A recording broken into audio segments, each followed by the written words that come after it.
একাত্তরের পর হইতে যতবার যে সরকার এসেছে প্রত্যেক সরকার সনাতনীদের প্রতি নির্যাতন করেছে।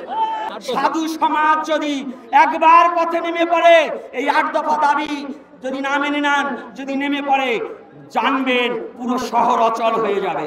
প্রতিটি জেলা উপজেলায় সমন্বয় সভা হবে এবং পরবর্তীতে আমরা সম্মিলিতভাবে সারা বাংলাদেশের প্রতিটি হিন্দু নরনারী আমরা রাজধানী অভিমুখে আসব।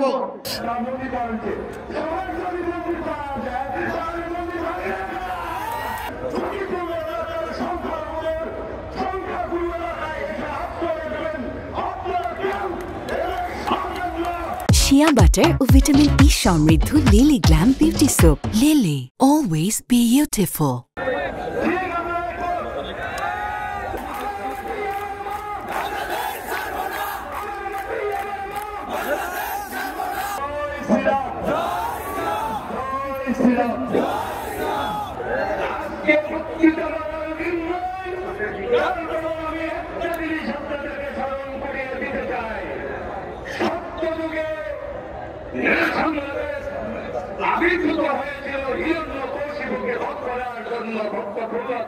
রক্ষা করেছিলেন, সেটা ছিল সত্যযুগ।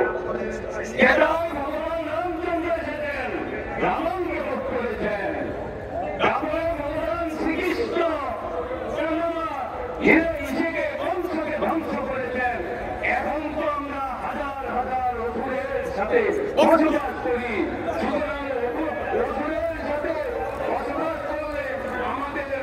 আমাদেরকে সেইভাবে করতে হবে।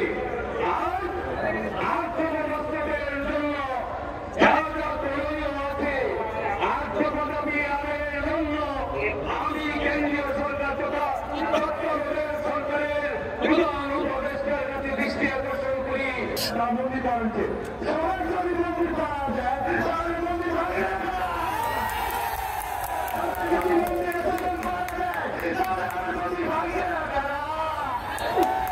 আমি চাই আমাদের একটু আমাদের চোখ লাগে আমাদের কাছে, আপনাদের কাছে আমাদের অনুরোধ।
একাত্তরের পর হইতে যতবার যে সরকার এসেছে প্রত্যেক সরকার সনাতনীদের প্রতি নির্যাতন করেছে।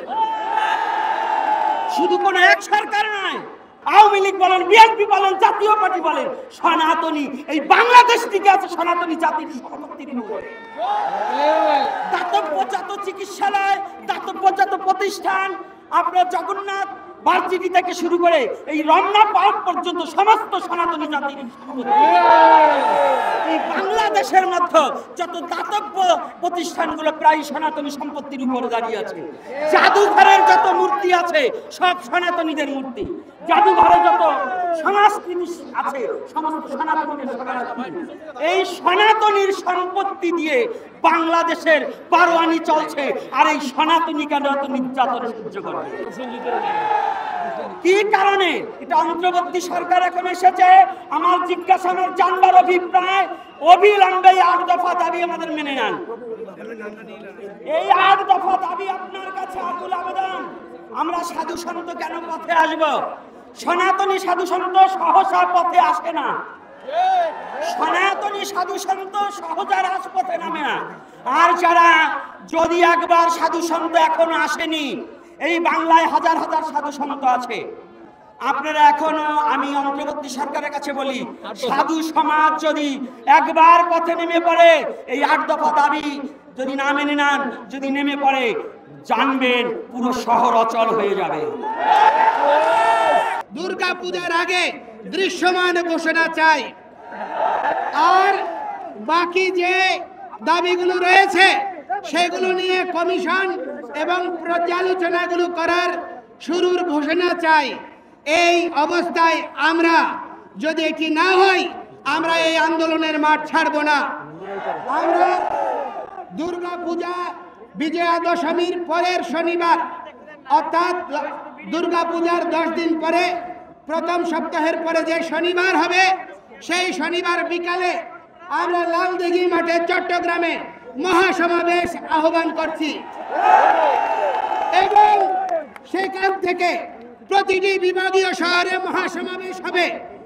এর মধ্যে প্রতিটি জেলা উপজেলায় সমন্বয় সভা হবে এবং পরবর্তীতে আমরা সম্মিলিতভাবে সারা বাংলাদেশের প্রতিটি হিন্দু নরনারী আমরা রাজধানী অভিমুখে আসব।